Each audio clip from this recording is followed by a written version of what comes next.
नमस्कार. धडा 16वा चोच आणि चारा, इयत्ता 8वी मराठी प्रथम भाषेसाठी आपण हा धडा बघत आहोत. चोच आणि चारा. लेखक आहेत मकरंद जोशी. त्यांची थोडीशी माहिती पाहूयात. 1970चा जन्म आहे. प्रसिद्ध लेखक, निसर्ग सहल संयोजक.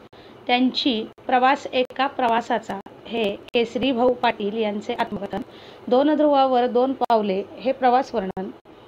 श्रमिकांचं हे कथासंग्रह. पर्यटन मार्गदर्शक मालिका. परिसस्पर्श एक 52 कशी कहाणी इत्यादी पुस्तके प्रसिद्ध. विविध वृत्तपत्र, नियतकालिके यामधून पर्यटन, पर्यावरण इत्यादी विषयावरील लेख आणि मुलाखती प्रसिद्ध. ही झाली लेखकाची माहिती. आता धड्याबद्दल थोडक्यात काय सांगितले बघूयात. मानवाला पक्षी जीवनाविषयी नेहमीच कुतूहल वाटत असते. त्यापोटी झालेल्या अभ्यासातून पक्षी जीवनाचे नाना विविध पैलू समोर आले आहे. अधिवासाप्रमाणे आणि अन्नाच्या उपलब्धतेनुसार पक्ष्यांच्या चोचीचे आकार आणि रूपे कशी बदलत राहतात याचा वेध लेखकाने या पाठात घेतला आहे. प्रस्तुत पाठ वयम नोव्हेंबर 2016 या मासिकातून घेतला आहे. मुलांनो, हे वयम मासिक जे आहे ते ऑनलाईन सुद्धा तुम्हाला पाहता येतं. FBला त्यांचं पेज आहे. अतिशय सुंदर माहिती या वयम मासिकातून असते. जर घरच्यांची परवानगी असेल किंवा परवानगी मागा आणि ते वयम मासिक जे आहे ते ऑनलाईन त्याची नोंदणी करा. तुमच्या एवढ्या मुलांनी ते वाचलं तर तुम्हाला बरीचशी माहिती, जनरल नॉलेज वाढण्याला नक्कीच त्याचा उपयोग होईल. धड्याकडे वळूयात. पक्षी हे सगळ्यांना आवडणारी गोष्ट आहे. अगदी लहानपणी जरी आपण बघितलं तरी चिवकवचा घास घालून आई मुलांना जेवायला भरवते. तर अशा पक्ष्यांची आपल्याला बऱ्याच वेळेला आकर्षण असतं. त्याची माहिती आपल्याला या पाठात दिलेली दिसते. शास्त्रीयदृष्ट्या माहिती दिलेली आहे. त्यांच्या चोचींचे आकार वगैरे या संबंधानं माहिती दिलेली दिसते. मी धडा वाचायला सुरुवात करते. पहा. तिची उलुशीचं चोच, तेचं दात, तेचं ओठ. अशा शब्दामध्ये सुगरण पक्षाचं वर्णन बहिणाबाई आपल्या निरीक्षणामधून करतात. बहिणाबाई नावाच्या एक कवयित्री आहेत आणि त्यांची सुगरणीचा खोपा नावाची कविता आहे. खोप्यामध्ये खोपा सुगरणीचा चांगला अशा अर्थाची ती कविता आहे. त्यात त्यांनी त्या सुगरणीचं वर्णन केलेलं आहे. तिची उलुशीचं चोच, तेचं दात, तेचं ओठ. अशा शब्दामध्ये त्या पक्षाचं वर्णन त्यांनी केलेलं आहे. पक्ष्यांचं वर्णन अशा प्रकारच्या कवितेच्या मार्फत आपल्याला मिळतं अगदी लहानपणापासून. तर सुगरण पक्षाचं वर्णन काय केले बघूया. सुगरण पक्षाच्या चोचीचं त्यांनी केलेलं वर्णन बहुतेक सगळ्या पक्ष्यांना सहज लागू पडतं. पक्ष्यांची चोच म्हणजे केवळ त्यांच्या तोंडाचा भाग नाही, कारण या चोचीनं अन्न खाण्याबरोबरच इतर कामं सहज केली जातात. म्हणजे चोच जी आहे पक्ष्याची ती आपल्याला फक्त वाटतं की ते त्यांचं तोंड आहे किंवा ते खाण्यासाठीच फक्त वापरलं जातं. तर तसं नाही आहे. तर त्यांनी त्याच्यावरनं अनेक कामं करताना दिसतात. काय काय कामं करतात चोचीच्या साहाय्यानं? खाण्याचं तर काम केलंच जातं. त्याच्याबरोबर जर तुम्ही वेगवेगळ्या जातीच्या पक्ष्यांचे बारकाईने निरीक्षण केलं तर लक्षात येईल की पक्षी आपल्या चोचीचा उपयोग चिखलातून किंवा झाडाच्या खोडातून अन्न शोधणं, बिया फोडणं, शिकार केलेल्या प्राण्याचे तुकडे करणं यासाठी तर करतातच, पण त्याचबरोबर चोचीचा उपयोग घरटं बांधण्यासाठी, पिलांना भरवण्यासाठी इतकंच काय, पण झाडावर चढणं किंवा वेलीवर लटकणं यासाठी सुद्धा केला जातो. म्हणजेच चोच ही जणू पक्ष्यांसाठी हात, पाय, दागिना, चमचा, फावडं, करवत आणि बरंच काही असते. म्हणजे चोचीचा उपयोग ते पक्षी किती प्रकारे करतात हे तुम्हाला इथं सांगितलेलं आहे. मोठा जर प्रश्न आला मुलांना तुम्हाला विचारायला तर त्यामध्ये तुम्ही हे सांगू शकता की पक्ष्याच्या चोचीचे उपयोग काय काय उपयोग आहेत. झाडाचं खोडातून अन्न शोधणं, बिया फोडणं, प्राण्याचे तुकडे करणं, घरटं बांधणं, पिल्लांना भरवणं, झाडावर चढणं, वेलीला लटकणं अशी अनेक कामं ते चोचीच्या मार्फत करताना आपल्याला दिसतात. सर्वसाधारणपणे पक्षी निरीक्षण करताना पक्ष्यांचा रंग, उडण्याची किंवा बसण्याची पद्धत याबरोबरच त्यांच्या चोचीचा आकार कसा आहे याकडे लक्ष दिलं जातं. कारण चोचीच्या आकारावरून त्या पक्ष्याचे भक्ष्य, घरट्याचा प्रकार याचा अंदाज बांधता येतो. प्राणीसृष्टीमध्ये वेगवेगळ्या गटातल्या प्राण्यांच्या शरीर रचनेकडे बघितल्यावर जाणवतं की फक्त पक्ष्यांना चोच असते. उत्क्रांतीच्या ओघात, बदलत्या हवामानात, बदलणाऱ्या नैसर्गिक परिस्थितीमध्ये टिकून राहताना प्राण्यांच्या शरीरात बदल होत गेले. त्यातले कालसुसंगत उपयोगी आणि आवश्यक बदल टिकून राहिलेत या प्रवासात पक्ष्यांची चोच निर्माण झाली. मुलांनो, पक्षी बघितल्यावर आपल्याला लक्षात येतं की सर्व प्राणीमातामध्ये जगाच्या फक्त पक्ष्यांना चोच आहे. बाकी कुठल्याही प्राण्यांना किंवा मनुष्य प्राणी आणि बाकी इतर प्राणी जे आहेत पृथ्वीवर उपलब्ध असणारे प्राण्यांना कुणालाही चोच नाही, पण पक्ष्यांना चोच आहे. मग हे काय प्रकार आहे? तर प्राण्यांच्या शरीर रचनेकडे बघितल्यावर आपल्याला ते जाणवतं की उत्क्रांती जेव्हा झाली आणि त्या उत्क्रांती जे आहे त्यात जे टिकतं तेच आपल्याला कायम राहताना दिसतं. म्हणजे जे उपयोगाचं आहे ते टिकतं. असं म्हणतात की माणूस माकडापासून निर्माण झालेला आहे आणि माकडाची जी शेपटी आहे ती नाहीशी झाली आणि माणूस तयार झाला. म्हणजे माणसाला शेपटीचा काही फारसा उपयोग नाही आणि त्याचं शेपूट निघून गेलं. अशा प्रकारे जे नको असतं ते आपोआप निघून जातं आणि जे हवं असतं ते चांगल्या पद्धतीने बदल होत टिकून राहतं. अशाच प्रकारे पक्ष्यांची चोच निर्माण झाली आणि ती टिकली असं म्हणता येईल. पक्ष्यांच्या ज्या वेगवेगळ्या जाती निर्माण झाल्या त्यांच्या चोचीमध्ये रंग, आकार यात विविधता निर्माण झाली. मात्र पक्ष्यांच्या प्रकारानुसार चोचीचे प्रकार बदलताना दिसले. तरी सगळ्या पक्ष्यांच्या चोचींची मूळ संरचना समान असते. कोणत्याही पक्ष्याची चोच 2 भागात विभागलेली असते. वरचा भाग मॅक्सिला आणि खालचा भाग मॅन्डिबल.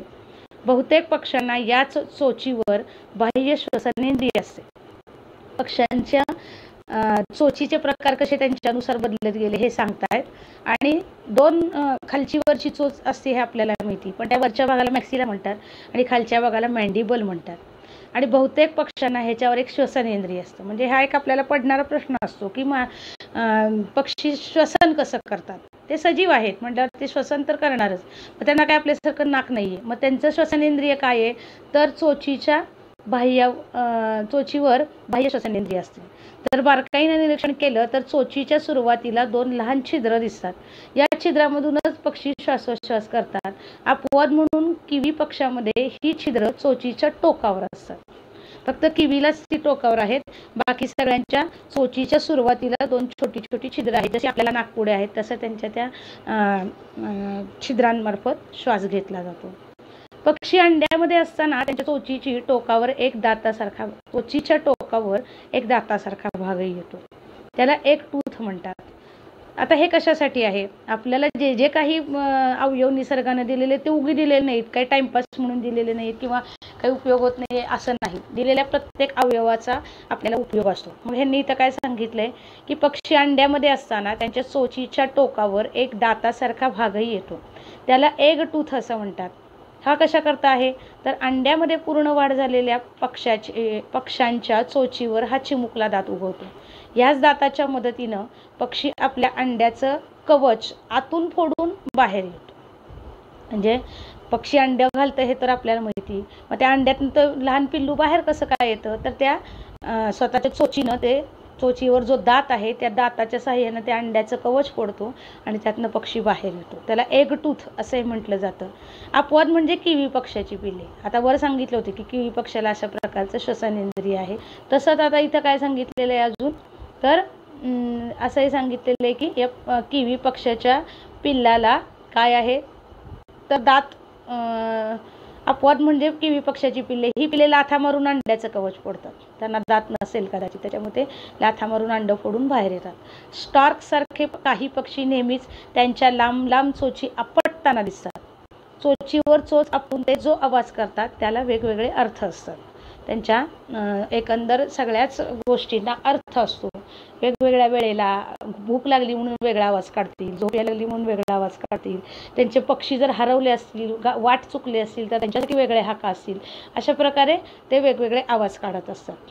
चोचीच्या वैशिष्ट्यपूर्ण आकारामुळे लक्षात राहणाऱ्या पक्ष्यांची यादी केली तर अर्थातच धनेश म्हणजे हॉर्नबिल पक्षाचा क्रमांक बहुधा पहिला लागेल. आता या हॉर्नबिलची चोच कशी आहे बघूया.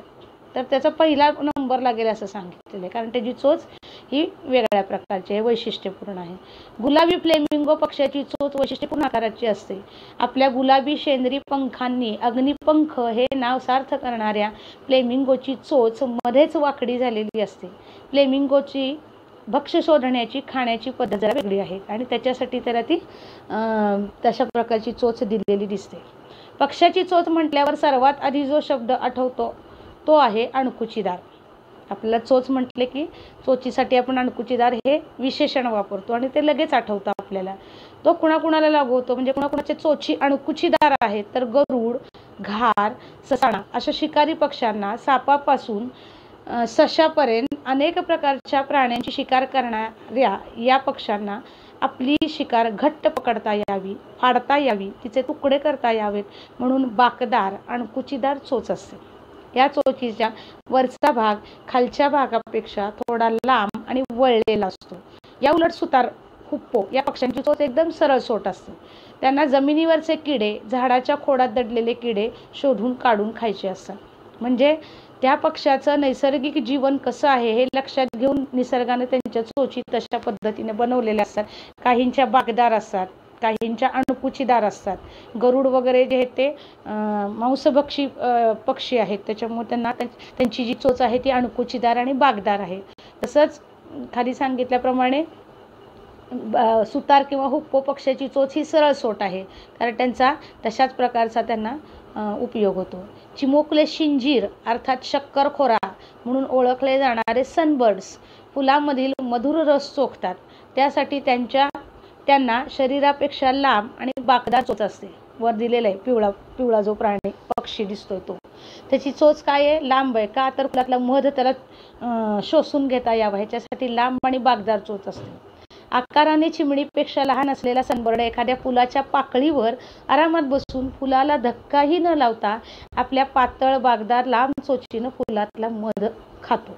बघा, म्हणजे निसर्गाची किमया कशी आहे की त्याचं अन्न कसं मिळवावं ह्याच्यासाठी त्याचं तशीच संरचना शरीराची केलेली दिसते. आणि तो चिमणीपेक्षा छोटा असणारा प्राणी आहे, पक्षी आहे, त्याच्यामुळे तो फुलावर बसतो आणि त्यातला मध चाखून घेतो, पण तो फुलाला धक्का सुद्धा लावत नाही.